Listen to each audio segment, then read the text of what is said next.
Dieu saint, Dieu très haut, demeure au milieu de nous. Loin de ta voix, préserve-nous. Soyez bénis, bien-aimés, que le Seigneur vous garde, qu'il vous protège, qu'il vous fortifie. Merci beaucoup pour toutes les réactions que nous recevons de par le monde suite à tous ces enseignements que nous dispensons sur la libération, sur la restauration.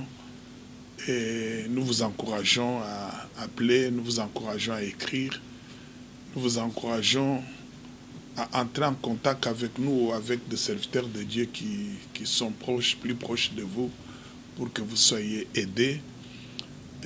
Mais aussi nous encourageons les serviteurs de Dieu qui ont besoin d'avoir un peu plus d'éclaircissement, parce que vous savez, nos émissions, nous ne prenons pas trop de temps, quelques moments pour donner l'essentiel, mais si vous avez besoin d'être éclairé davantage sur les sujets que nous abordons, vous pouvez bien sûr entrer en contact avec nous.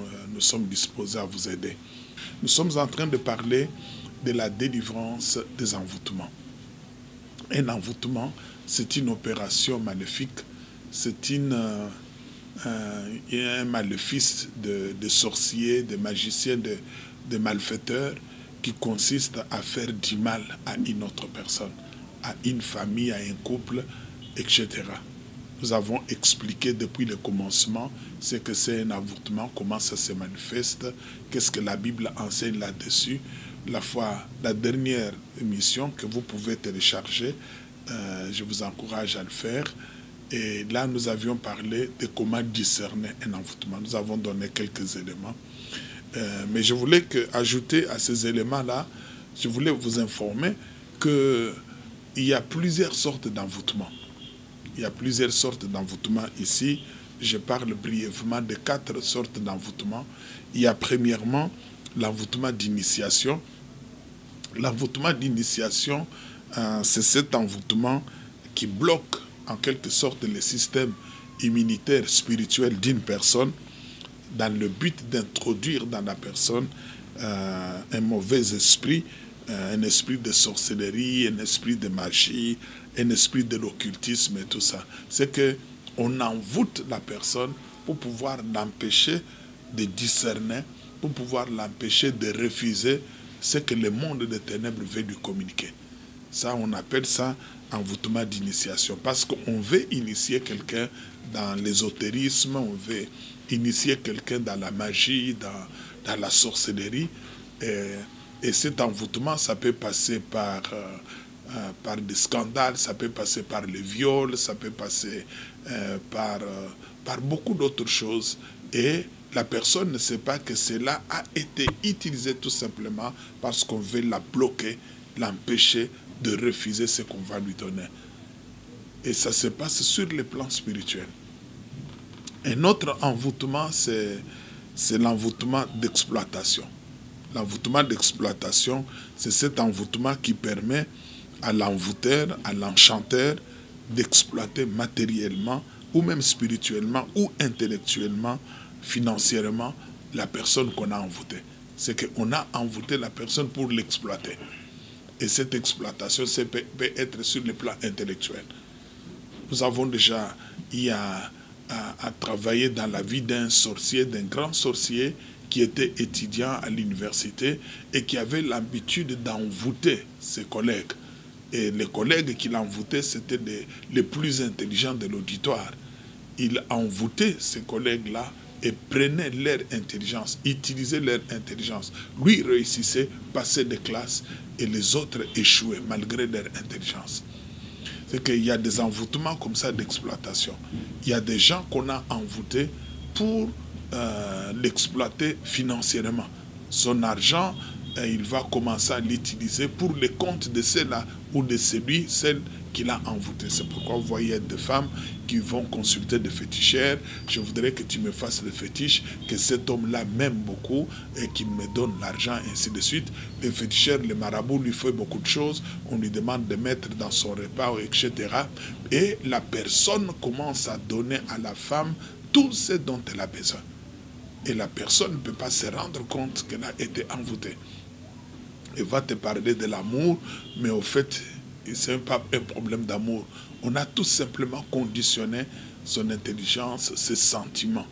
Et ce sont ces démons qui sont vraiment à la base. Il y a aussi l'envoûtement de contrôle. L'envoûtement de contrôle, c'est cet envoûtement qui permet au monde des ténèbres, c'est-à-dire à celui qui a envoûté, de contrôler ou de diriger la volonté de la personne envoûtée. C'est qu'on va commencer à contrôler, à diriger. Et tout ce qu'il demande à la personne s'exécute. La personne s'exécute. La personne exécute la volonté de l'autre. Et la personne n'a pas de volonté. C'est ce qui se passe aussi dans les cas de l'envoûtement par hypnotisme ou avec des filtres magiques et tout ça. Et on commence à contrôler la personne. La personne n'a pas de volonté. Quatrième sorte d'envoûtement, c'est envoûtement de destruction. L'envoûtement de destruction, c'est cet envoûtement qui amène la personne envoûtée soit à s'autodétruire, soit à détruire quelqu'un d'autre, quelqu'un qui lui est cher, soit à détruire sa famille, son travail, ses études, ou même à détruire ses biens, ou les biens de quelqu'un d'autre. C'est que la personne ne sait pas ce qui lui arrive. Bon, pour un petit rien, la personne se suicide. Et pour un petit rien, la personne détruit les biens de la maison, ou détruit son foyer, détruit sa famille. Et l'envoûtement de destruction peut passer par l'alcoolisme, ça peut passer par la licence, par la luxure. Par ces moyens-là, la personne peut attraper le sida, peut attraper des maladies et en mourir. Et les gens diront, ah, vous voyez, c'était de sa faute et tout ça. Mais on n'a pas su qu'on avait envoûté la personne pour que la personne s'autodétruise. Il y a des gens qui se sont autodétruits suite, bien sûr, à l'alcool, mais la cause de l'alcool auquel ils se sont livrés, c'était un envoûtement. L'envoûtement de destruction, ça se manifeste beaucoup dans la vie de plusieurs autres personnes. Et lorsque la destruction est déjà consommée, on ne peut pas faire marche arrière. Mais dans tous les cas d'envoûtement, je vous l'ai dit, lors de la précédente émission, il n'y a que le Saint-Esprit qui peut mettre à nu ce qu'il y a et qui peut aider quelqu'un à s'engager sur la voie de la délivrance. Il n'y a pas de cas d'envoûtement où le Saint-Esprit est incapable d'apporter la solution. Tout est possible à Dieu. C'est ce que nous allons voir brièvement dans l'enseignement d'aujourd'hui. Dans l'enseignement d'aujourd'hui, c'est le 6e chapitre, comment expérimenter la délivrance d'un envoûtement. On a été envoûté, un membre de famille, un ami, un frère, une sœur a été envoûté. Mais comment aider cette personne à sortir de cet envoûtement? Il y a beaucoup de choses à dire. Il y a beaucoup de choses à dire. Parce qu'il y a des choses que celui qui a été envoûté est appelé à faire, mais il y a des choses que des serviteurs de Dieu sont appelés à faire pour que la personne soit totalement libérée. Mais avant de pouvoir vous dire ce qu'il faut faire, je voulais d'abord lire avec vous des textes de la Bible. Des textes de la Bible. Il faut comprendre que ce que nous enseignons, c'est que c'est un enseignement basé sur la parole de Dieu, basé sur la Bible. Ce n'est pas basé sur la psychologie ou sur l'expérience personnelle. Dans la première épître de Jean, au chapitre 3 et au verset 8, 1 Jean 3, verset 8, il est écrit « Celui qui pratique les péchés est du diable, car le diable pêche dès le commencement. Le Fils de Dieu apparut afin de détruire les œuvres du diable. » Le Fils de Dieu apparut afin de détruire les œuvres du diable. Le Fils de Dieu a paru. Le Fils de Dieu dont on parle ici, c'est le Seigneur Jésus-Christ. Le Seigneur Jésus-Christ a paru afin de détruire les œuvres du diable. Cela signifie que lorsque Jésus-Christ quittait le ciel, lorsqu'il s'était décidé par la volonté du Père de porter la chair humaine et de venir au monde, il avait une double mission, amener l'homme à la réconciliation avec Dieu.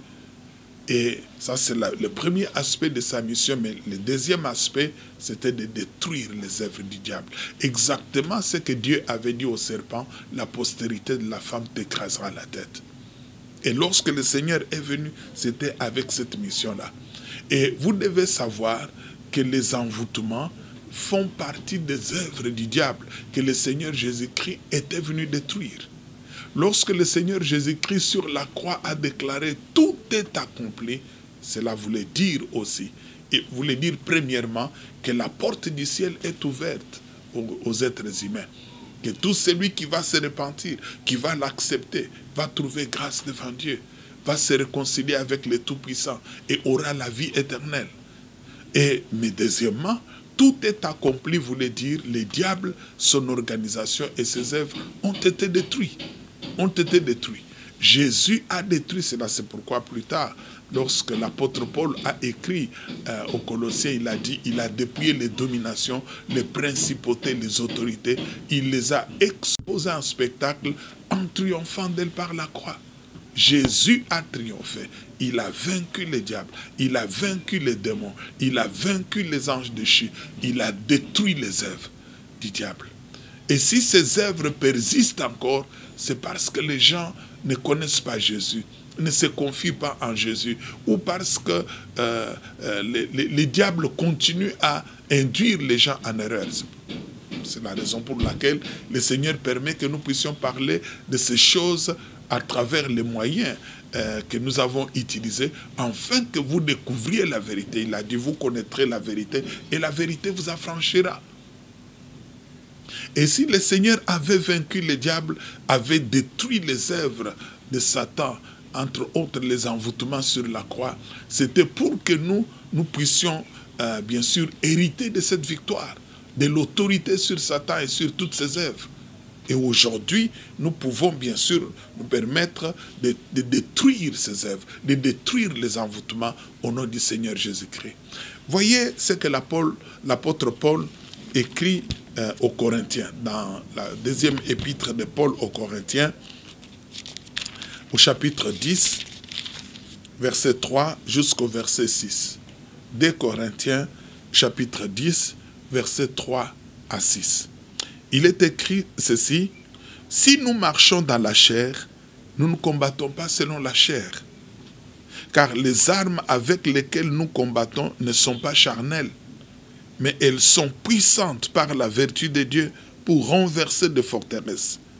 Nous renversons les raisonnements et toute hauteur qui s'élève contre la connaissance de Dieu, et nous amenons toute pensée captive à l'obéissance de Christ.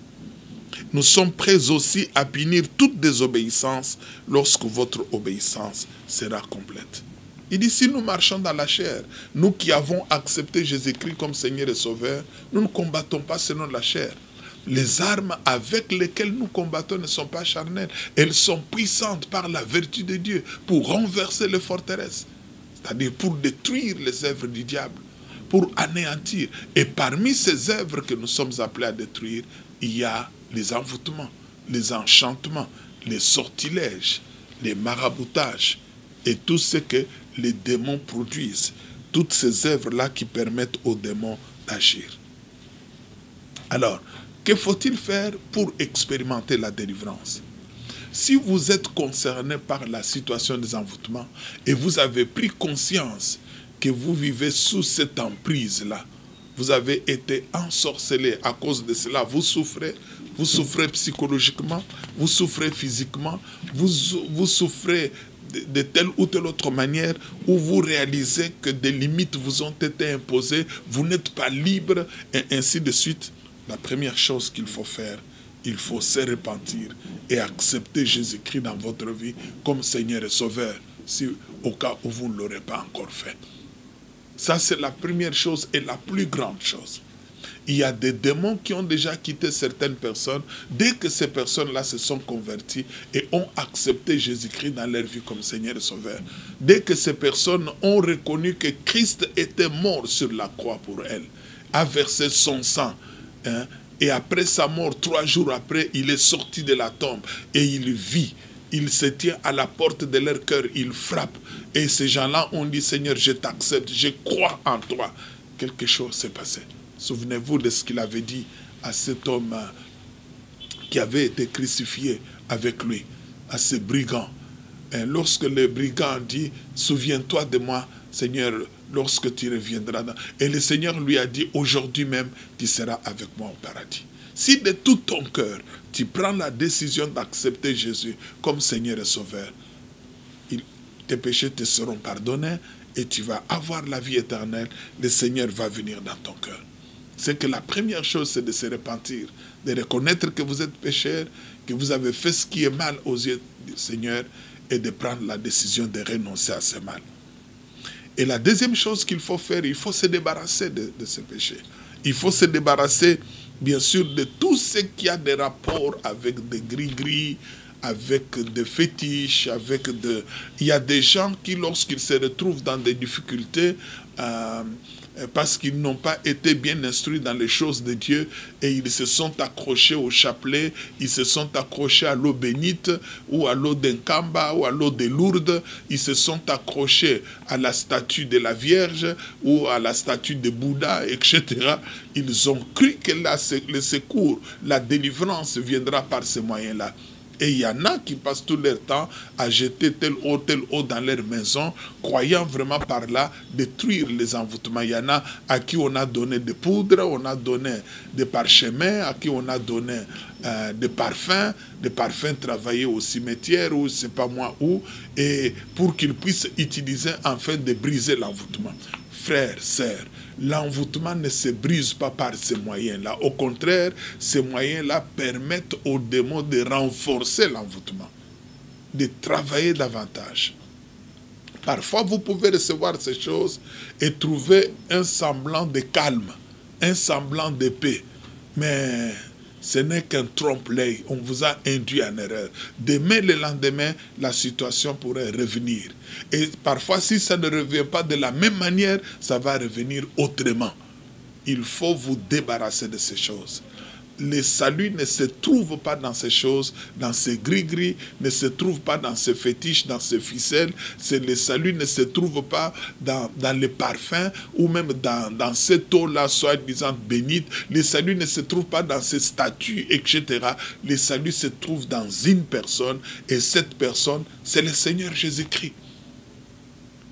La Bible nous dit que là au ciel et ici sur la terre, il n'y a pas un autre nom qui a été donné par lequel nous devions être sauvés. Le salut ne vient que par Christ. La vraie délivrance ne vient que par Jésus-Christ. La vraie guérison ne peut venir que par Jésus-Christ. En dehors de lui, il n'y a point de salut. En dehors de Jésus-Christ, il n'y a point de paix. En dehors de Jésus-Christ, il n'y a pas de restauration, il n'y a pas de libération. Il n'y a que lui qui apporte le salut. Tournez-vous vers lui. Débarrassez-vous de ces choses. Demandez-lui pardon de ce que vous vous êtes confié dans des statuts, dans des futilités. Et débarrassez-vous de toutes ces choses-là. Vous n'avez pas besoin de symboles pour pouvoir être sûr d'être sauvé, d'être délivré, d'être protégé. Non, le Seigneur, lui, il est esprit et vie. Il vit. Lorsque vous l'acceptez, il entre dans votre cœur. Il va marcher avec vous. Débarrassez-vous de l'omitama. Débarrassez-vous de tous ces pentacles, ces bijoux magiques. Débarrassez-vous de ces choses. Débarrassez-vous. Peut-être on vous a dit, si vous vous débarrassez, vous allez mourir, vous allez devenir fou. Si vous avez peur de mourir ou de devenir fou, je vous conseillerais d'entrer en contact avec un serviteur de Dieu qui peut vous prodiguer des conseils, qui peut prendre ces choses et les détruire. Et s'il n'y en a pas autour de vous, vous pouvez entrer en contact avec nous. Nous pouvons vous orienter. Si vous êtes dans notre ville, nous serons dans la joie de vous accueillir ou même de venir chez vous à la maison pour pouvoir vous aider à vous débarrasser de ces choses et de prier pour vous. Alors, la troisième chose qu'il faut faire, si vous êtes vous-même, vous savez que vous avez été impliqué dans des histoires d'envoûtement, vous devez prendre vraiment la décision de prier. Vous devez savoir que derrière chaque envoûtement, il y a un ou plusieurs démons. Ce sont ces démons-là qui donnent la force à un envoûtement. Or, lorsque quelqu'un a accepté Jésus-Christ dans sa vie comme Seigneur et Sauveur, le Seigneur Jésus-Christ donne à cette personne un double pouvoir. Le pouvoir de devenir enfant de Dieu, mais aussi le pouvoir de marcher sur les serpents et les scorpions, c'est-à-dire sur toute la puissance de l'ennemi. Vous avez l'autorité maintenant sur la puissance de l'ennemi si vous avez accepté le Seigneur. C'est à vous maintenant d'ordonner à ces démons de pouvoir vous quitter, à ces esprits d'autodestruction, à ces esprits d'exploitation, à ces esprits qui agissaient sur votre volonté, sur votre intelligence, sur votre corps, de vous quitter. Le Seigneur a dit, voici les miracles qui accompagneront ceux qui auront cru. À mon nom, ils chasseront les démons. C'est que vous êtes capable de chasser ces démons-là. Mais en dehors de cela, qu'est-ce que vous devez faire encore? Je vous encouragerai aussi à entrer en contact avec un serviteur de Dieu, une servante de Dieu. Évidemment, aujourd'hui, ce n'est pas facile de connaître les bons et les mauvais. Le Seigneur dit les vrais et les faux, on les reconnaît à leurs fruits. Et au milieu de faux serviteurs, vous devez savoir qu'il y a de vrais serviteurs. Il y a de vrais serviteurs. Si je vous recommande auprès des serviteurs servants de Dieu, c'est parce que Dieu lui-même l'a ordonné dans sa parole. Si vous lisez dans les livres de Jacques, vous lisez dans les livres de Jacques, au chapitre 5, Jacques, il fait une recommandation intéressante aux enfants de Dieu, à ceux qui ont accepté le Seigneur dans leur vie comme Seigneur et Sauveur. Jacques chapitre 5, à partir du verset 13. Jacques dit ceci: « Quelqu'un parmi vous est-il dans la souffrance? Qu'il prie. Quelqu'un est-il dans la joie? Qu'il chante des cantiques. Quelqu'un parmi vous est-il malade? Qu'il appelle les anciens de l'Église et que les anciens prient pour lui en loignant d'huile au nom du Seigneur. La prière de la foi sauvera les malades et le Seigneur les relèvera. Et s'il a commis des péchés, il lui sera pardonné. Confessez donc vos péchés les uns aux autres et priez les uns pour les autres afin que vous soyez guéris. La prière fervente du juste a une grande efficacité. Élie était un homme de la même nature que nous. Il pria avec instance pour qu'il ne pleuve point et il ne tomba point de pluie sur la terre pendant 3 ans et 6 mois. Puis il pria de nouveau et le ciel donna de la pluie et la terre produisit son fruit. Quelqu'un est-il malade? Qu'il appelle les anciens. Ce qu'on appelle les anciens ici, les anciens, ce sont des responsables, des conducteurs spirituels de l'église locale. Ce sont des pasteurs de l'église locale. Il dit, quelqu'un parmi vous est-il malade? Qu'il appelle les anciens. Vous pouvez entrer en contact avec un serviteur et une servante de Dieu à qui vous allez ouvrir votre cœur, lui expliquer ce qui est en train de se faire et les besoins qu'il y a. Si c'est véritablement un homme de Dieu, une femme de Dieu, une servante de Dieu, le Saint-Esprit lui indiquera ce qu'il va faire pour que vous soyez libérés. Mais si vous avez l'impression qu'il est en train de vous entraîner dans des voies qui ne glorifient pas le Seigneur, qui ne sont pas conformes aux Saintes Écritures, à ce moment-là, abstenez-vous, éloignez-vous de la personne. Toutefois, avant d'entrer en contact avec un serviteur et une servante de Dieu, priez, demandez au Seigneur de vous inspirer. Dites à Dieu, vous connaissez ce qui vous appartient dans cette ville, dans notre quartier. Vous connaissez cela que vous avez choisi, vous avez établi. C'est là que vous utilisez pour la libération des gens. Puisses-tu, Seigneur éternel, me conduire auprès de cela, de l'un d'eux, afin qu'il puisse se laisser utiliser par toi pour ma libération. Lorsque vous allez entrer en contact avec un serviteur de Dieu, la prière de libération sera faite. la prière de guérison, de restauration sera faite. Et il chassera bien sûr les démons, il fera la prière 2 fois, il peut procéder par l'imposition des mains, par l'onction d'huile, et par la prière fervente, ou même par la déclaration de la foi. Il faut écouter, permettre au Saint-Esprit d'agir, mais l'envoûtement, c'est une action d'un ou de plusieurs démons. Et ces démons qui ont été télécommandés par quelqu'un d'autre, par d'autres personnes, soit à travers les fétiches, soit à travers les maraboutages, à travers les gris-gris, à travers la magie, à travers les incantations, etc. Et toute personne qui a accepté Jésus-Christ comme Seigneur et Sauveur, qui est attachée à Jésus, a reçu l'autorité. Et cette personne peut briser cela. Et le Seigneur Jésus-Christ a dit, tout ce que vous délierez sur la terre sera délié au ciel, et tout ce que vous lierez sur la terre sera lié au ciel. Là où vous êtes, vous pouvez exercer cette autorité. Vous déclarez libre de ce qui a été fait et ordonnez à ces esprits-là de vous quitter au nom de Jésus-Christ. Et cela va se faire parce que vous avez accepté le Seigneur. Si vous n'avez pas accepté le Seigneur, si vous ne vous confiez pas au Seigneur, abstenez-vous de le faire parce que nous craignons ce qui peut venir après. Mais si réellement votre cœur appartient à Jésus, vous le reconnaissez comme votre seul Seigneur et Sauveur, vous pouvez ordonner à ces esprits-là, ils vont vous détruire, ils vont vous quitter. Vous pouvez détruire tout ce qui a été fait. Tous ces esprits-là qui travaillent pour bloquer vos affaires, pour détruire votre famille, détruire votre couple, etc. C'est à vous de le faire. C'est à vous de le faire. À la fin de cette émission, il est vrai que nous allons prier, mais si vous sentez que vous voulez entrer en contact avec nous pour que nous puissions vous prodiguer des conseils, vous donner des orientations et parfois même prier pour vous, n'hésitez pas à le faire. Nous allons pouvoir vous aider par la grâce de Dieu. Mais comprenez que vous avez affaire aux démons.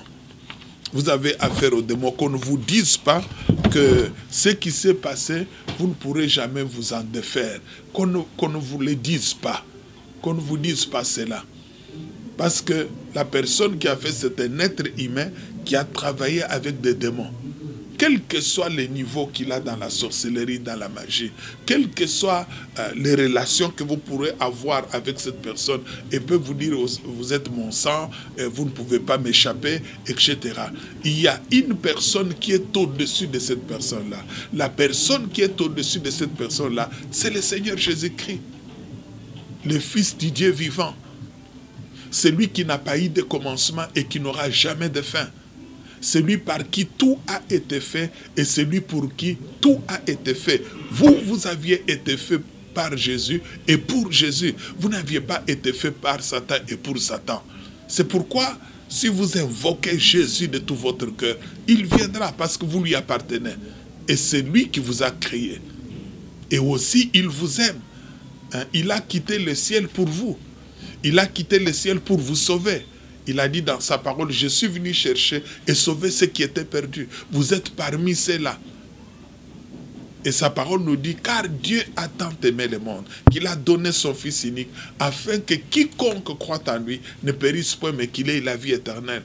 C'est l'amour de Jésus, c'est l'amour de Dieu qui va faire que vous soyez libérés, que vous soyez affranchis de ce mal et que ces puissances de ténèbres vous s'éloignent de vous.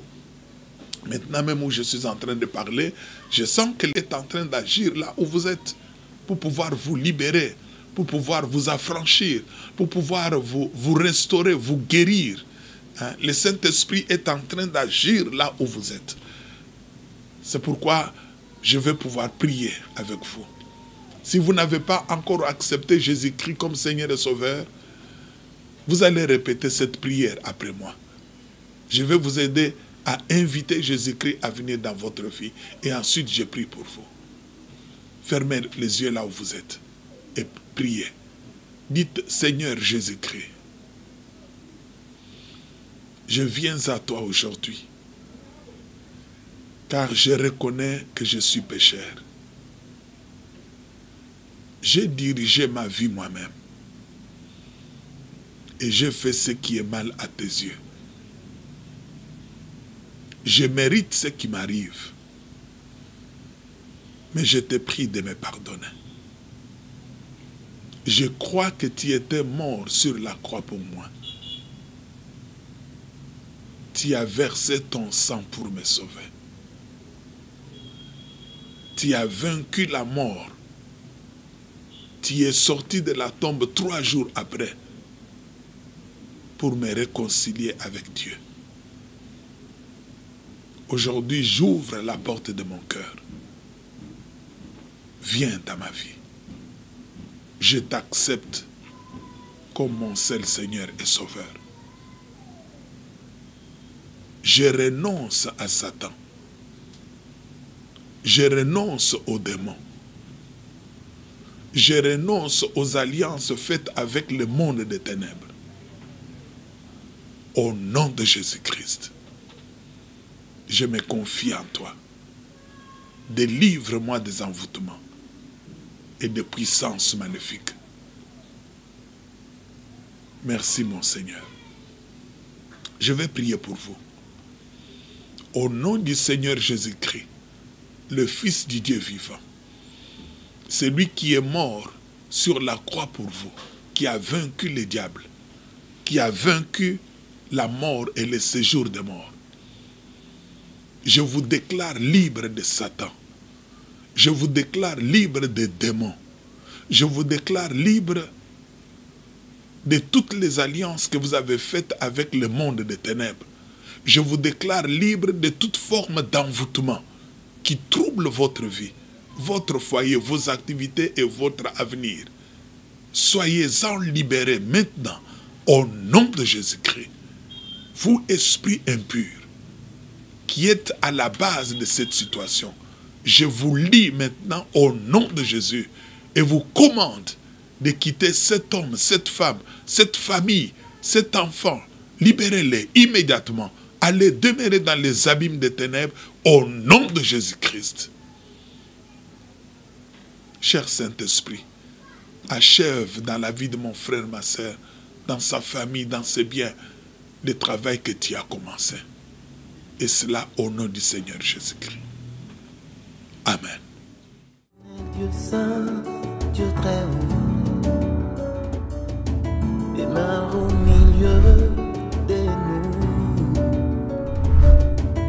Loin de ta voix, préserve-nous.